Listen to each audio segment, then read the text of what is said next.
Halo, assalamualaikum warahmatullahi wabarakatuh. Eh, Ketemu lagi di mata kuliah manajemen farmasi rumah sakit dengan saya Bu Ina. Untuk materi pada hari ini, kita akan melanjutkan materi yang kemarin tentang siklus pengelolaan obat. Kemarin kita sudah membahas mengenai siklus pengelolaan obat di tahap seleksi dan perencanaan. Dan pada kesempatan kali ini kita akan membahas mengenai pengadaan obat sampai ke penerimaan obat.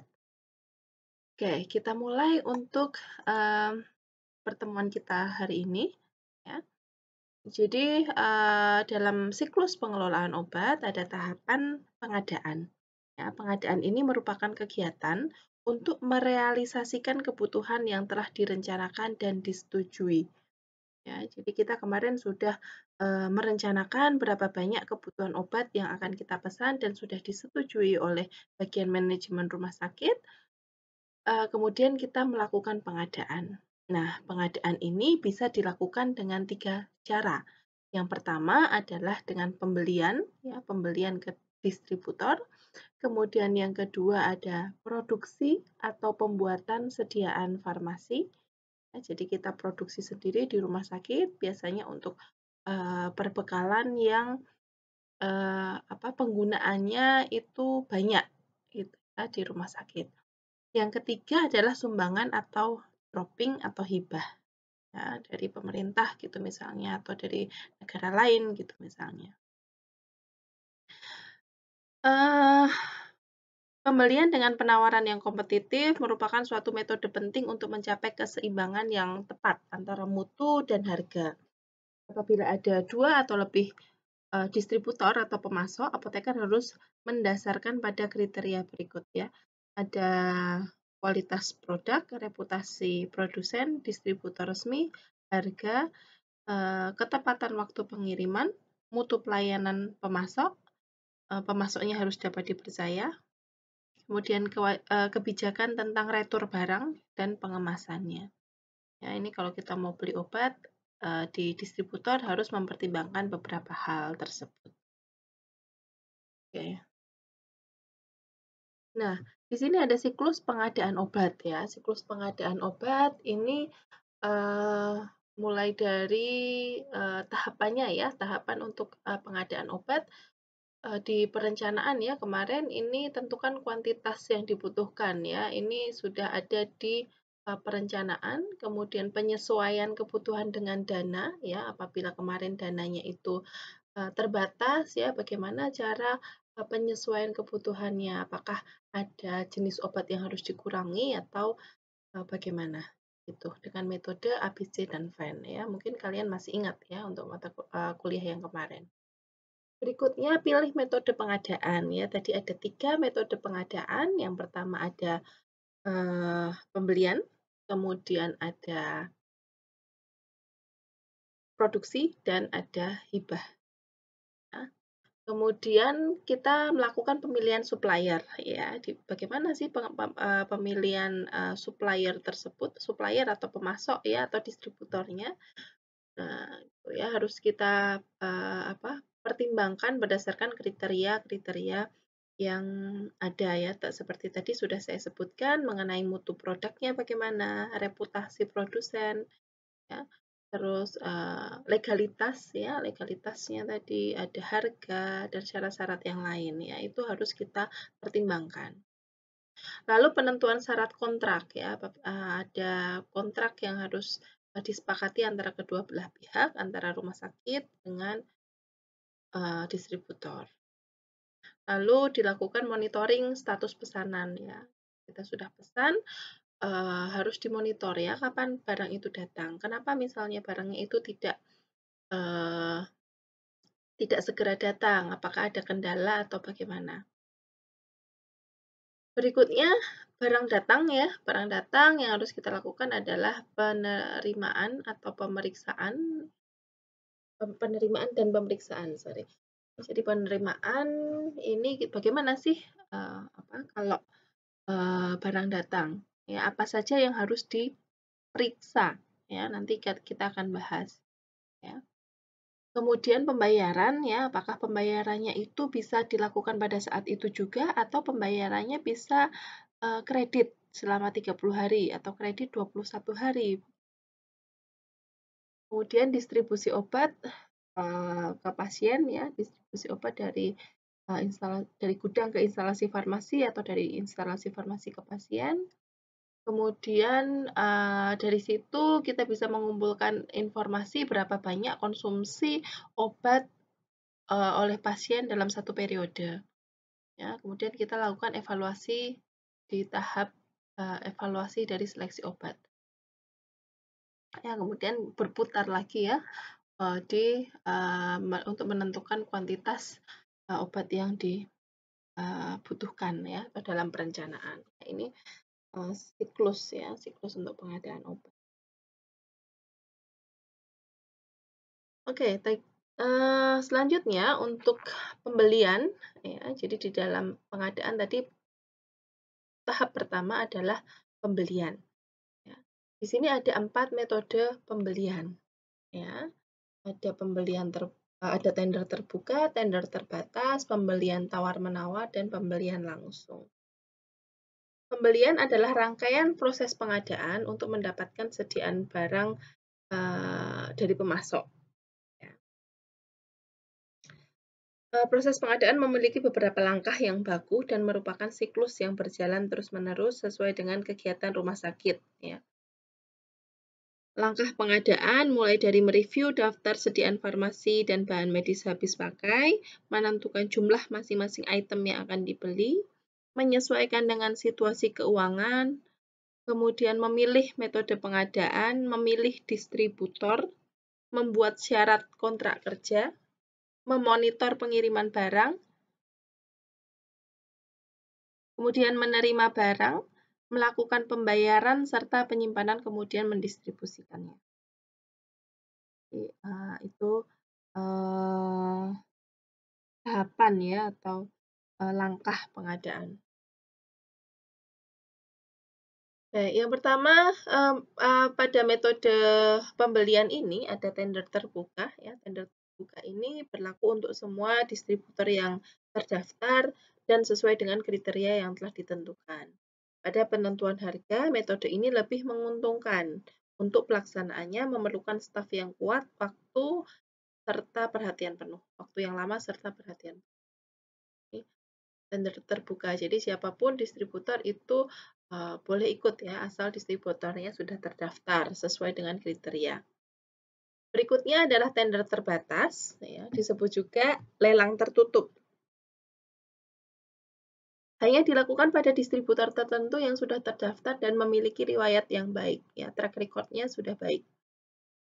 Harga masih dapat dikendalikan, tenaga dan beban kerja lebih ringan bila dibandingkan dengan lelang terbuka.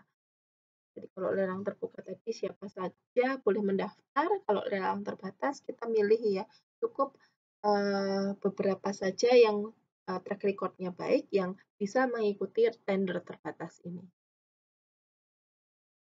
Berikutnya adalah pembelian dengan tawar-menawar, ya, dilakukan bila item tidak penting, tidak banyak, dan biasanya dilakukan pendekatan langsung untuk item-item tertentu ya. Jadi ini khusus untuk biasanya untuk obat-obat yang uh, obat-obat tertentu gitu ya, tidak tidak begitu, dibutuhkan di rumah sakit. Lalu pembelian langsung, ya, pembelian langsung ini pembelian dalam jumlah kecil perlu segera tersedia, ya. Jadi kalau barangnya, kita butuhnya cuma sedikit dan harus segera ya, kita, mungkin bisa melakukan pembelian langsung ya ke distributor. Harganya mungkin agak relatif lebih mahal ya, karena tidak ada tawar-menawar di situ ya, karena kita butuh ya kita langsung beli berapapun harganya, tentunya ya bisa kita harus kita bayar.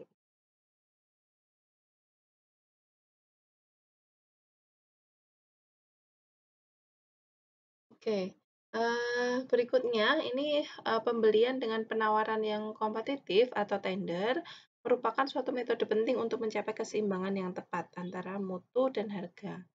Apabila ada 2 atau lebih, pemasok, apoteker harus mendasarkan pada kriteria, yang pertama, kualitas barang, reputasi produsen, distributor resminya, harganya harus lebih kompetitif, lebih murah gitu ya. Berbagai syarat-syarat bisa administrasi, syarat-syarat yang lain ya yang melengkapi, dipilih yang lebih simpel gitu ya. Kemudian ketepatan waktu pengiriman, mutu pelayanan pemasok harus dapat dipercaya. Lalu kebijakan tentang retur barang ya, atau barang yang kapan barang itu boleh dikembalikan ya kalau rusak atau kalau mau expired waktu returnya berapa lama gitu ya. Dan pengemasannya ya, pengemasan terkait dengan stabilitas ya, stabilitas obat, obatnya tidak rusak ketika obat itu diantar atau sedang didistribusikan.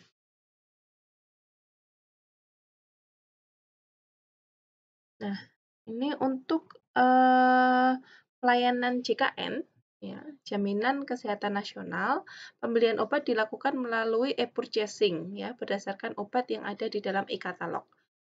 Sesuai dengan Peraturan Menteri Kesehatan Nomor 63 Tahun 2014 tentang pengadaan obat berdasarkan e-katalog elektronik. Dengan telah terbangunnya sistem e-katalog elektronik, ya, obat, maka seluruh fasilitas kesehatan rujukan tingkat lanjut dalam mengadakan obat baik untuk program JKN maupun program kesehatan yang lain tidak perlu melakukan proses pelelangan, namun dapat langsung memanfaatkan sistem e-katalog ini dengan prosedur e-purchasing. Ya. Jadi semuanya dilakukan secara elektronik. Ya. Kita tinggal lihat e-katalog ya, jadi daftar obatnya yang ada di situ, kemudian kita melakukan pembelian barang. Dalam hal obat yang dibutuhkan tidak terdapat dalam e-katalog, proses pengadaannya dapat mengikuti metode yang lain sebagaimana diatur dalam PP Nomor 16 Tahun 2018 tentang pengadaan barang dan jasa. Kemudian ini berikutnya tahapan pengadaan obat pada rumah sakit yang melayani JKN ya. Jadi rumah sakit yang melayani pasien BPJS ya. Ini tahapannya yang pertama adalah Kepala Instalasi Farmasi menentukan RKO, rencana kebutuhan obat. Ya. Selanjutnya menyampaikan kepada pejabat pembuat komitmen, ya, PPK, Satker Fasilitas Kesehatan tingkat lanjut. Kemudian screening dan klasifikasi RKO. Ya. Yang kedua screening dan klasifikasi RKO, yaitu identifikasi obat yang ada di e-katalog dan tidak masuk ke dalam e-katalog. Jadi pilih ya, mana yang masuk e-katalog, mana yang tidak. Yang ketiga, obat e-katalog dapat langsung dipesan menggunakan sistem e-purchasing. Berikutnya, melakukan perjanjian atau kontrak jual beli terhadap obat yang telah disetujui dengan distributor yang ditunjuk oleh penyedia obat atau industri farmasi. Terakhir, dalam hal obat yang ada di e-katalog tidak dapat disediakan oleh penyedia, maka pengadaan dilakukan mengikuti peraturan perundangan yang berlaku. Sesuai dengan Permenkes Nomor 63 Tahun 2014 tentang pengadaan obat berdasarkan katalog elektronik, rumah sakit swasta yang bekerja sama dengan BPJS dapat melaksanakan pengadaan obat berdasarkan e-katalog.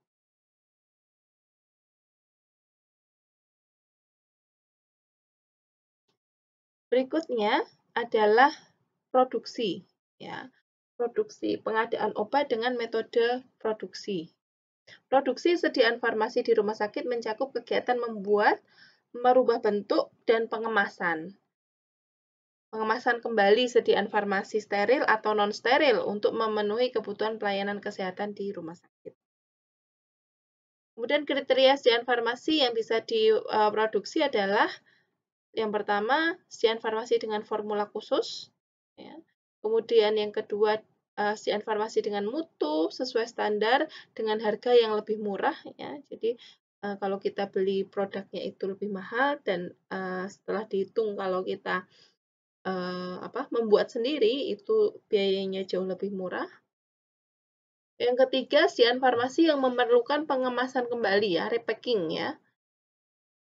Yang keempat, sediaan farmasi yang tidak tersedia di pasaran, serta sediaan farmasi untuk penelitian.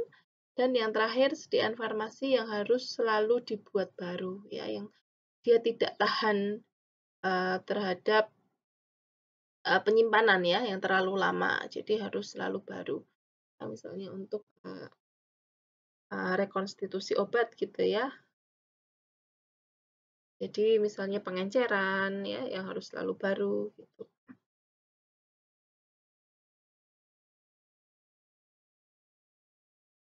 Berikutnya, jenis sediaan farmasi yang diproduksi ya. Ini ada 2 jenis. Yang pertama ada produk steril dan non-steril.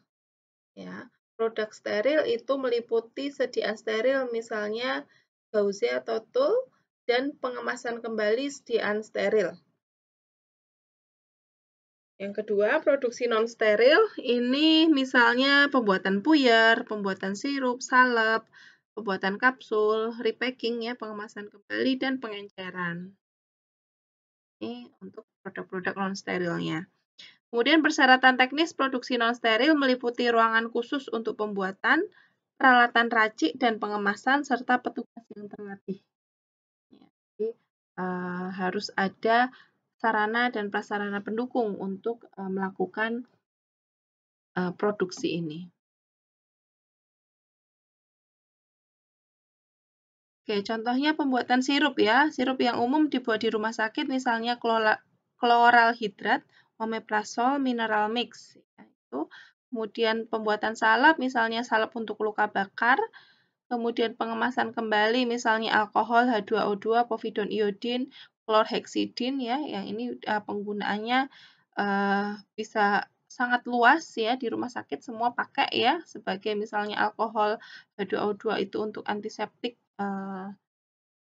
kan gitu ya, misalnya harus tersedia, makanya dibuat sendiri. Kemudian untuk pengenceran ya, misalnya pengenceran antiseptik, pengenceran disinfektan.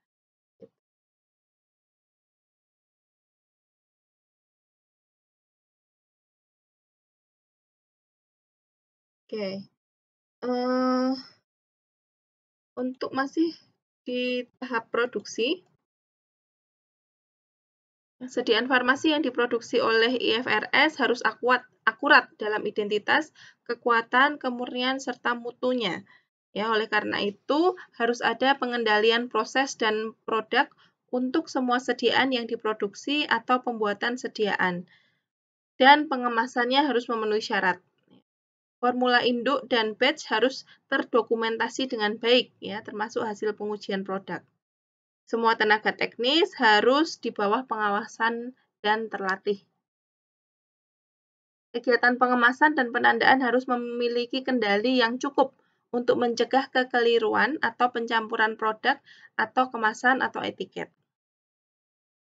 Nomor lot untuk mengidentifikasi setiap produk jadi dengan sejarah produksi dan pengendalian harus diberikan pada setiap batch.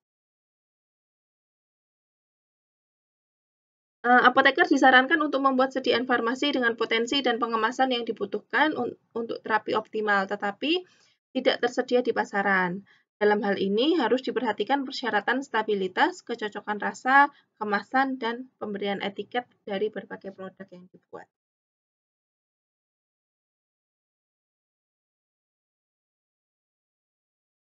Metode pengadaan yang ketiga adalah sumbangan atau hibah atau dropping. Ya. Pada prinsipnya, pengelolaan sediaan farmasi dan bahan medis habis pakai dari hibah mengikuti kaidah umum pengelolaan sediaan farmasi dan bahan medis habis pakai reguler. Sediaan farmasi dan bahan medis habis pakai yang tersisa dapat dipakai untuk menunjang pelayanan kesehatan pada saat situasi normal. Pada proses pengadaan ada 3 elemen penting yang harus diperhatikan. Yang pertama, pengadaan yang dipilih bila tidak diteliti dapat menjadikannya biaya lebih tinggi.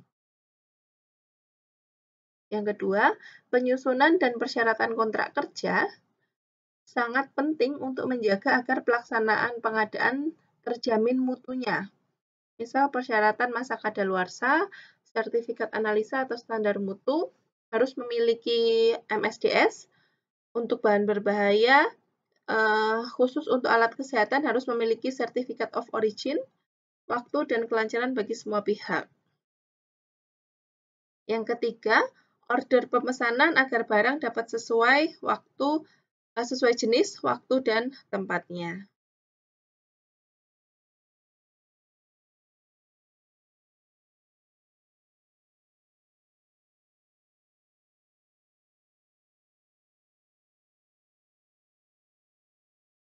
Selanjutnya di sini ada model persediaan ya.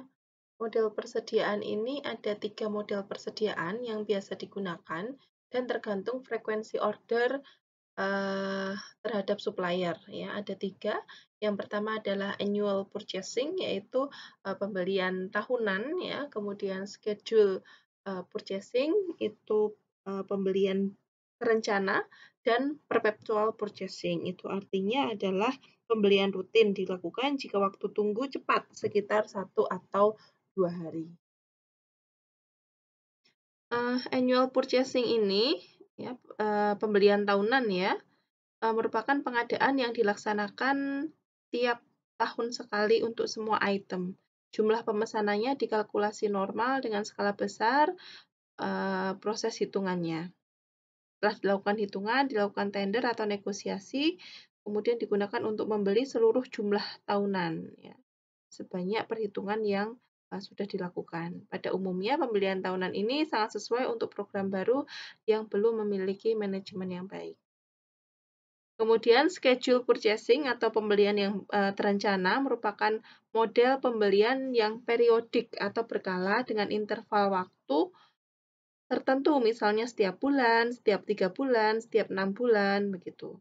Pemesanan ditempatkan pada jadwal tanggal pemesanan dalam jumlah yang cukup untuk mengatasi kebutuhan hingga pemesanan berikutnya dijadwalkan.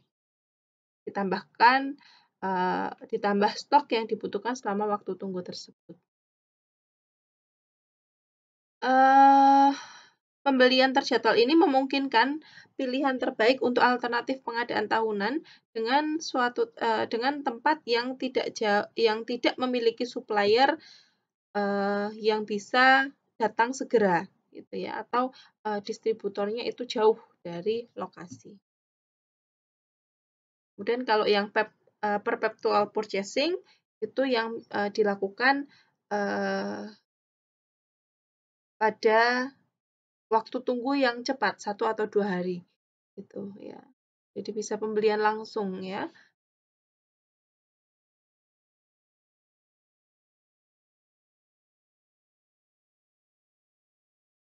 Berikutnya adalah metode dalam metode pengadaan ada dua formula dasar dan sederhana yang bisa dipakai sebagai metode pengadaan, yaitu minimum maksimum dan consumption base.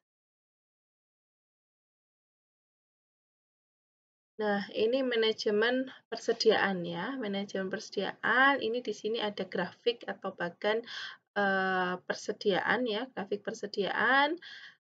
Ke atas itu Q atau quantity ya, kemudian X-nya adalah waktu ya. Waktu, Y-nya adalah quantity. Kemudian ini ada ROP.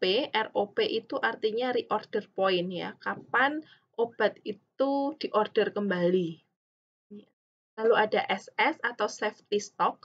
Ya, safety stock itu adalah jumlah stok untuk memenuhi kebutuhan pada saat waktu tunggu ya. Waktu tunggu atau lead time di sini. Ya, waktu tunggu atau lead time di sini. Ya, ROP ini waktu untuk order kembali, reorder point di sini. Ya, jadi kapan obat itu dilakukan reorder point pada saat di point ini. Sorry. Ya, di point sini itu kita harus mulai melakukan order barang ya. Sehingga pada saat barang datang ya, itu kita masih ada safety stock-nya ya. Sampai di sini masih ada cukup safety stock-nya ya. Kemudian pada saat barang datang, jumlah stoknya bisa naik kembali. Nah, ini jadi, di sini kuantitinya ya, quantity ini ROP itu reorder point atau waktu untuk, pesan kembali ya, itu sebelum habis ya, sebelum habis dan dilihat, pada saat, safety stock ya. Jadi, berapa nilai, safety stock untuk memenuhi kebutuhan pada saat waktu tunggu, sehingga bisa naik lagi.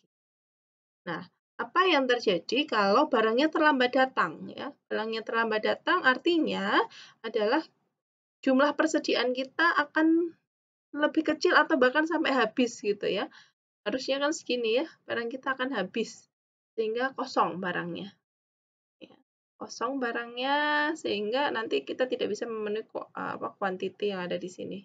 Ketika barang datang tidak memenuhi kuantitinya. Ya. Kalau barangnya lebih cepat datang, ya, ini sebelum safety stock ini barang sudah terisi kembali, ya, persediaannya sudah terisi kembali dan kuantitinya akan di atas dari kuantiti rata-ratanya gitu ya. Jadi, kita perlu tahu, ROP ya, reorder point, kapan obat itu bisa dipesan kembali.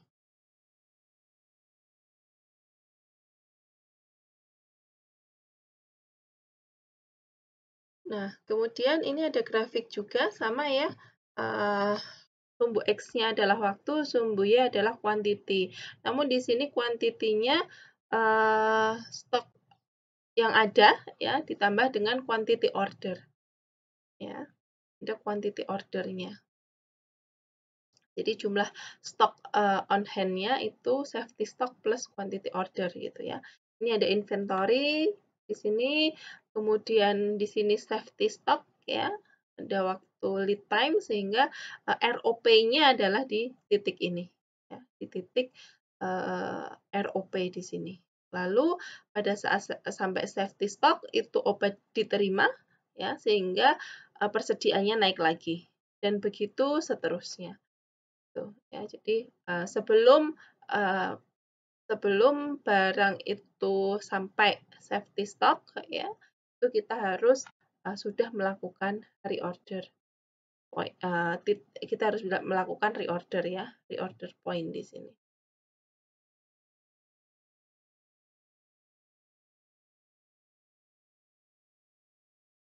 Oke, ini, rumus, minimum dan maksimum stok level ya. Minimum stok atau safety stock ya, itu bisa dihitung dari, lead time, LT itu lead time, dikalikan CA, CA itu rata-rata pemakaian per bulan atau per minggu ya, tergantung periode berapa yang akan kita gunakan, lalu ditambahkan dengan SS atau safety stock. Sementara maksimum stoknya, ya maksimum stok itu minimum stok ditambah PP. PP itu jarak waktu pemesanan ya, dikali dengan CA. CA itu rata-rata pemakaian per periode tadi. Jadi sehingga bisa dilanjutkan persamaannya ya, tadi minimum stok itu adalah LT kali CA ditambah dengan PP kali CA, sehingga maksimum stoknya itu adalah lead time dikali PP dikali CA. Ya, lead time dikali jarak waktu pemesanan dikalikan dengan rata-rata pemakaian ya selama sebulan atau seminggu periodenya. Minimum dan maksimum, stok level formula ya, ini lanjutannya tadi ya, misalnya, 3 bulan ya, misal 3 bulan untuk model schedule purchasing ya. Misal kita menginginkan stok maksimal untuk 2 minggu dan lead time 3 hari, maka PP-nya ya, itu adalah, 14 ya, 2 minggu ditambah 3 ya, tadi lead time-nya 3 hari sehingga 17 hari. Dengan model, perpetual, purchasing. Bila pembayaran dalam jangka waktu 21 hari, maka untuk obat yang fast moving, ya, seperti konsinyasi, level stok pada stok minimum atau di bawahnya, kita bisa menghitung kuantitas pemesanan, QO-nya, S maksimal ditambah SB dikurangi S1 plus SO ya. Nah, SB itu apa? Stock back order, S1 itu stock on hand, SO itu stock on order. Contohnya, ini ada contoh perhitungannya. Misalnya lead time tetrasiklinnya 2 bulan. Pemakaian rata-rata tetrasiklin tersebut 1000 kapsul per bulan. Safety stocknya 2000 kapsul ya. Karena lead time-nya 2 bulan dan pemakaian rata-rata per bulannya 1000, maka safety stock adalah 2000 kapsul ya, 2 dikali 1000 ya. Safety stock tadi adalah stok untuk memenuhi kebutuhan pada saat lead time atau waktu tunggu. Kemudian PP-nya tadi ya, PP-nya ada 6 bulan.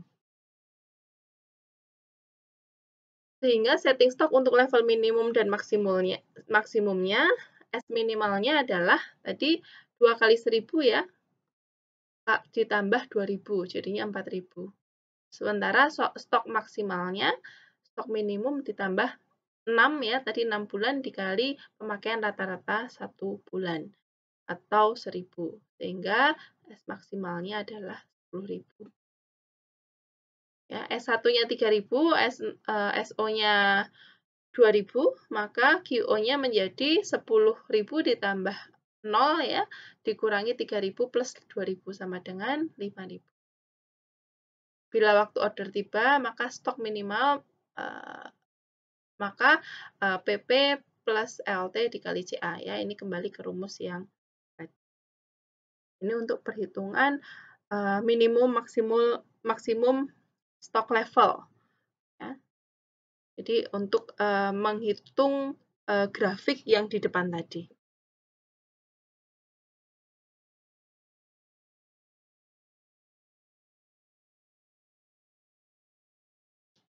Oke, tahapan berikutnya setelah pengadaan barang adalah penerimaan ya. Jadi setelah kita memesan barang ya, barang itu akan dikirim ya ke instalasi farmasi dan di situ ada tahap penerimaan barang. Penerimaan dan pemeriksaan merupakan salah satu bagian dari kegiatan pengadaan agar obat dapat diterima sesuai dengan jenis, jumlah, dan mutunya berdasarkan dokumen yang menyertainya. Dilakukan oleh panitia penerimaan yang salah satu anggotanya adalah tenaga farmasi. Pemeriksaan mutu obat dilakukan secara organoleptik. Ya, khusus pemeriksaan label dan kemasan perlu dilakukan pengecekan terhadap tanggal kadaluarsa dan nomor batch terhadap obat yang diterima. Nah, ya, antara kesesuaian antara barang yang datang dengan apa yang kita pesan dan dengan faktur yang menyertai obat tersebut.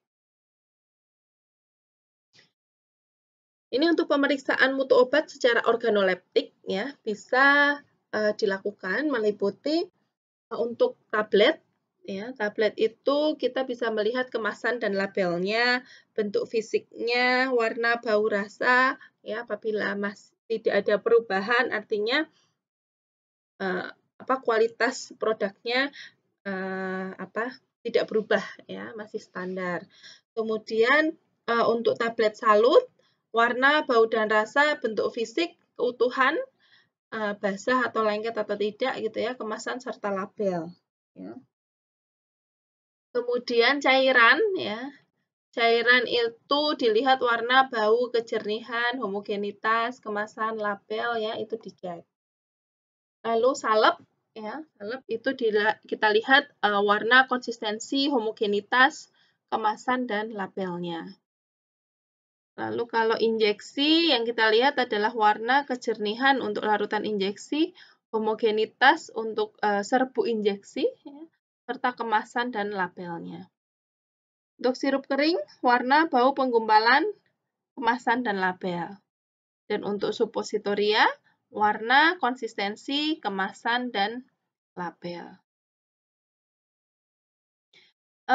Penerimaan sediaan farmasi dan bahan medis habis pakai harus dilakukan oleh apoteker atau tenaga teknis kefarmasian. Ya, petugas yang dilibatkan dalam penerimaan harus terlatih baik dalam tanggung jawab dan tugas mereka. serta harus mengerti sifat penting dari sediaan farmasi dan bahan medis habis. Dalam tim penerimaan harus ada apoteker. Bila terjadi keraguan terhadap mutu obat, dapat dilakukan pemeriksaan mutu di lab yang ditunjuk pada saat pengadaan dan merupakan tanggung jawab pemasok yang menyediakan. Semua sediaan farmasi dan bahan medis habis pakai harus ditempatkan dalam tempat persediaan segera setelah diterima. Sediaan farmasi dan bahan medis habis pakai harus segera disimpan di tempat yang sesuai standar. Sediaan farmasi dan bahan medis habis pakai yang diterima harus sesuai dengan dokumen pemesanan. Jadi harus dilakukan pengecekan dan segera disimpan ke tempat yang sesuai dengan standar, baik misalnya suhunya, kemudian lokasi penempatannya itu harus segera ditempatkan pada tempat yang sebagaimana mestinya. Kemudian bahan medis habis pakai yang diterima harus sesuai dengan dokumen pemesanan. Ya. Hal lain yang harus diperhatikan, yang pertama harus memiliki MSDS ya, Material Safety Data Sheet untuk bahan berbahaya. Kemudian yang kedua, khusus untuk alkes harus memiliki Certificate of Origin. Yang ketiga, harus ada sertifikat analisa produk. Dan yang keempat, untuk vaksin dan enzim harus diperiksa cool box-nya dan catatan pemantauan suhu dalam perjalanan. Ya, karena kalau di dalam perjalanan itu ternyata ada kendala atau cool box-nya tidak berfungsi ya, jadi bisa saja vaksin dan enzim tersebut akan rusak pada saat kita terima. Gitu.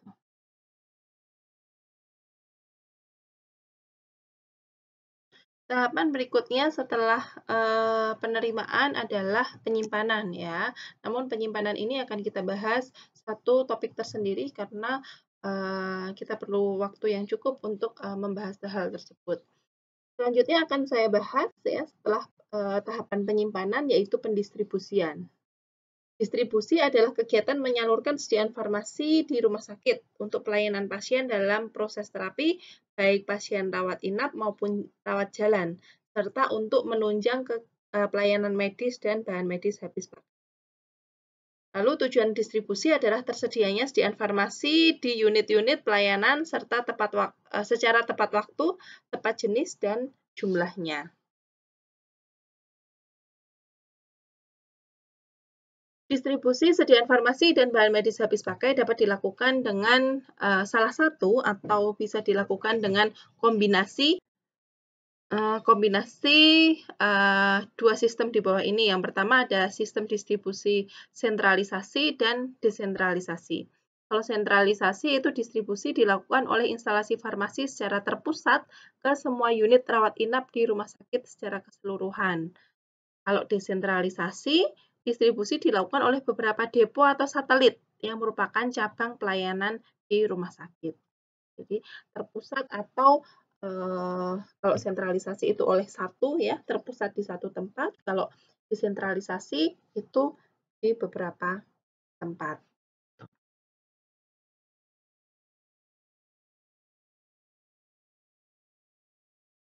Untuk memenuhi kebutuhan setiap pasien, maka dilakukan penyiapan dispensing sediaan farmasi. Ada beberapa metode penyiapan ya untuk pasien ya. Jadi ada 3 metode distribusi untuk pasien. Yang pertama adalah floor stock atau persediaan di ruang rawat. Yang kedua adalah individual prescribing atau resep perorangan, dan yang ketiga adalah dosis unit atau unit dose dispensing.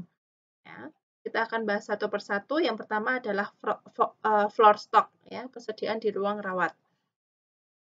Penyiapan obat berdasarkan sistem persediaan di ruang rawat adalah penyiapan obat yang dilakukan oleh perawat berdasarkan resep atau instruksi pengobatan yang ditulis oleh dokter. Metode ini hanya diperbolehkan untuk memenuhi kebutuhan dalam keadaan darurat, ya, misalnya stok itu di IGD begitu. Jenis dan jumlah sediaan farmasi dan bahan medis habis pakai yang dapat dijadikan floor stock ditetapkan oleh tim farmasi dan terapi. Ya, jadi ada kriteria mana obat yang bisa dimasukkan ke floor stock, mana yang tidak. Lalu, rumah sakit harus membuat prosedur sehingga penerapan metode ini tidak mengurangi pengawasan dan pengendalian dari instalasi farmasi dalam pengelolaannya. Berikutnya adalah metode kedua adalah individual prescribing atau resep perorangan. Ini biasanya untuk pasien rawat jalan, ya. Penyiapan sediaan farmasi dan bahan medis habis pakai berdasarkan sistem resep perorangan adalah penyiapan sediaan farmasi sesuai resep atau instruksi pengobatan yang ditulis dokter, baik manual maupun elektronik untuk tiap pasien dalam satu periode pengobatan. Nah, jadi kalau pasiennya periksa, kemudian diberi resep dan pasien akan menebus obat di instalasi farmasi. Contohnya, dokter menuliskan resep untuk 7 hari, maka instalasi farmasi menyiapkan obat yang dikemas untuk kebutuhan 7 hari tersebut. Biasanya digunakan untuk pasien rawat jalan. Yang ketiga adalah dosis unit atau unit dose dispensing. Penyiapan sediaan farmasi secara unit dose adalah penyiapan sediaan farmasi yang dikemas dalam satu kantong atau wadah untuk satu kali penggunaan obat, ya, sehingga siap untuk diberikan kepada pasien, ready to administer. Ya. Obat yang sudah dikemas per dosis tersebut dapat disimpan di lemari obat pasien di ruang rawat untuk persediaan tidak lebih dari 24 jam. Ya, jadi bisa per hari atau per waktu penggunaan obat, ya, untuk sistem UDD ini. Jadi disiapkan untuk satu kali minum pasien.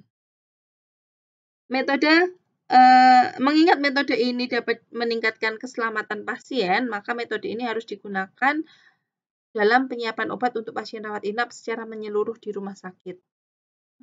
Jadi sebaiknya ini diaplikasikan untuk pasien rawat jalan. Rawat inap di rumah sakit, ya. Kalau rawat jalan tadi individual prescribing. Rumah sakit dapat menggunakan automatic dispensing cabinet atau ADC untuk meningkatkan akurasi dan efisiensi dalam proses penyiapan obatnya.